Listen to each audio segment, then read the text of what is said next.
Somewhere in a stone room, a man is about to make a mistake that kills millions of people he will never meet. He does not know that yet. Right now, he just wants to stop dying. You'd assume the gun was built the way most weapons are built, on purpose by soldiers for killing. Some general somewhere, sketching a better way to end a life. That is the obvious story, clean, logical, almost boring. And it is completely wrong. The gun was not born from a plan to kill. It was born from a plan to never die. 9th century, deep in the mountains of Sichuan and Shanxi, China, a group of Taoist alchemists are locked away, chasing a single obsession: immortality, a potion that lets a person live forever. They are not warriors, they are not engineers. They are men terrified of death, trying to outthink it with minerals and fire. For years they mix, they heat, they fail, they try again. Recipes passed down for generations, promising eternal life if you just get the mixture right. Then one day, someone gets 3 ingredients into the same bowl at the same time. Saltpeter, charcoal, sulfur. Ordinary minerals, nothing that should scare anyone. It did not grant eternal life. It exploded. Old records describe singed beards, workshops burned to the ground. Nobody in that room was trying to build a weapon. They named the substance huoyao, fire medicine, a name that still remembers what it was supposed to be: a cure, not a killer. And that one accident in that one room became the single most consequential chemical discovery in the history of human conflict. Every gun, every cannon, every rifle that would ever exist, all of it traces back to a failed medicine that a group of monks never wanted to make. So let's slow down and understand what actually happened in that bowl. Saltpeter, charcoal, and sulfur, mixed in a rough ratio of 75-15-10. The saltpeter was the key. It released oxygen the instant it was heated. That oxygen fed a burn so fast it stopped being fire and became something else entirely. A sudden violent expansion of gas. That expanding gas is the entire secret. Everything gunpowder would ever do comes from that one physical fact. At first, nobody weaponized it at all. It became fireworks, smoke signals, festival noise. For generations, ordinary people knew this substance as spectacle, not threat. But somewhere, a military mind was watching those festival lights a little too closely. Between the 10th and 12th centuries, Chinese engineers built something new: the huoyao, the fire lance. The idea was almost stupidly simple. Take a bamboo tube, strap it to a spear, pack it with gunpowder, light it in close combat. The result was a spear that breathed fire. In the year 1132, at the siege of Dan, defenders used it against soldiers climbing their walls. It worked exactly as intended: scorching, disorienting, terrifying. Men who had trained their whole lives to fight with blades were now facing something that spat fire itself. The fear alone did half the damage. Once gunpowder proved itself in real combat, the improvements came fast. Makers started stuffing pellets and broken pottery shards into the bamboo tubes alongside the powder. Now the weapon didn't just burn, it flung small pieces of debris outward with real force. That single change is the foundational idea behind every firearm that would ever follow. But bamboo has a limit. Stronger gunpowder charges made the tubes split, sometimes right in the user's own hands. So Chinese craftsmen learned to cast tubes out of bronze instead, and the hand cannon was born. A weapon that used expanding gas to launch a solid projectile, farther and harder than any bamboo tube ever could. By the 13th century, metal hand cannons were common across China. Engineers scaled the same idea upward into devices with names like the thunderclap bomb and the heaven-shaking cannon. Weapons that could level walls that had stood for generations. Then in the 1200s, the Mongols invaded China. At sieges like Kaifeng in 1232, they met these gunpowder weapons face to face. They did not just lose to it, they learned it. Once the Mongols conquered China, they carried gunpowder weapons westward with every new campaign. Their armies became an accidental delivery system, spreading the technology faster than any trade route ever could. Within a few generations, a discovery made by frightened monks had crossed the width of an entire continent.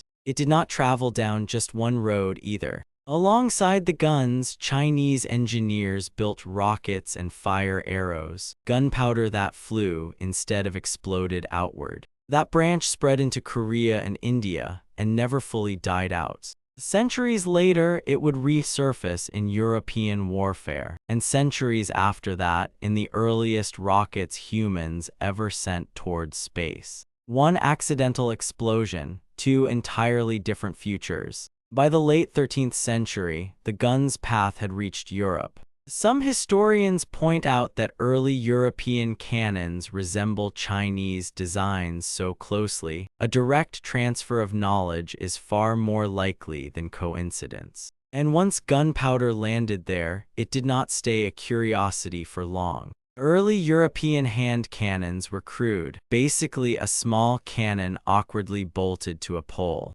You loaded powder and shot into the open end, touched a burning ember to a hole, and hoped. It was slow, it was clumsy, and it still changed everything. Castle walls that had withstood siege equipment for generations started falling to cannon fire. Knights in heavy armor, the most feared force in Europe for centuries, suddenly had something to fear. Because gunpowder did not care how much steel you were wearing. A relatively cheap weapon in the hands of a far less expensively trained soldier could now defeat a man who had spent a lifetime and a fortune preparing to fight. The entire social order built around expensive cavalry began to wobble. Castle design built for arrows and scaling ladders became dangerously obsolete almost overnight. Military engineers responded with the star fort, lower, angled, thick enough to absorb a cannon blast instead of shattering.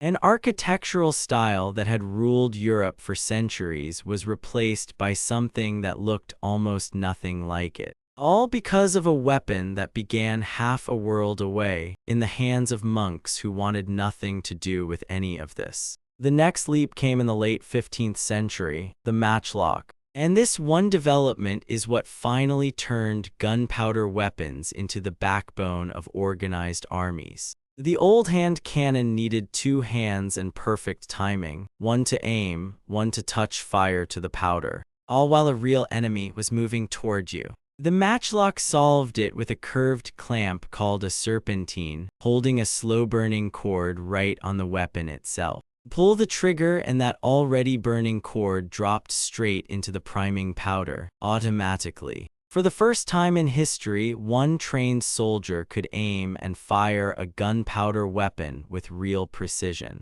By the early 15th century, matchlocks were spreading fast across Spain, France, and the Holy Roman Empire. The Ottoman Empire armed its elite Janissary corps with them, using them to real effect at the Battle of Goa in 1510. In 1543, Portuguese traders brought the design to Japan. Japanese gunsmiths refined it into the Tanegashima, prized as some of the finest firearms on earth. And China, where this entire chain began, ended up reabsorbing its own invention, improved and returned to fight off Mongol raids on its own northern border. A strange, fitting loop for a technology that started as a failed cure for death in that very same region. But the matchlock still had a weakness everyone using it understood immediately. It needed an open flame burning all the time. Useless in the rain, a glowing target in the dark, a constant chore even when nothing was happening.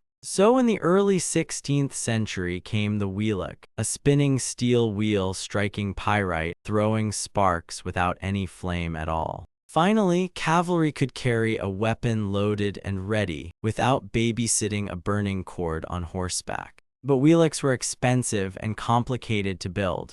So ordinary infantry kept carrying the older, cheaper matchlock for decades longer. The true breakthrough came around 1610 with a French gunsmith named Marin Le Bourgeois. He built the flintlock, a spring-loaded hammer striking a flint against a steel plate, throwing sparks straight into the powder. Faster to fire, far more reliable in bad weather. No open flame to give away your position in the dark. By the 1630s, it had spread across Europe, and within decades, it was the standard weapon of nearly every major army. It held that position for roughly 2 centuries. Through colonial wars, through the Napoleonic Wars, through the American Revolution. Flintlock muskets carried by both sides defined those conflicts from the first shot to the last. Around the same time came another quiet but huge change, the socket bayonet. Older bayonets plugged directly into the barrel, which meant the gun couldn't fire while it was attached.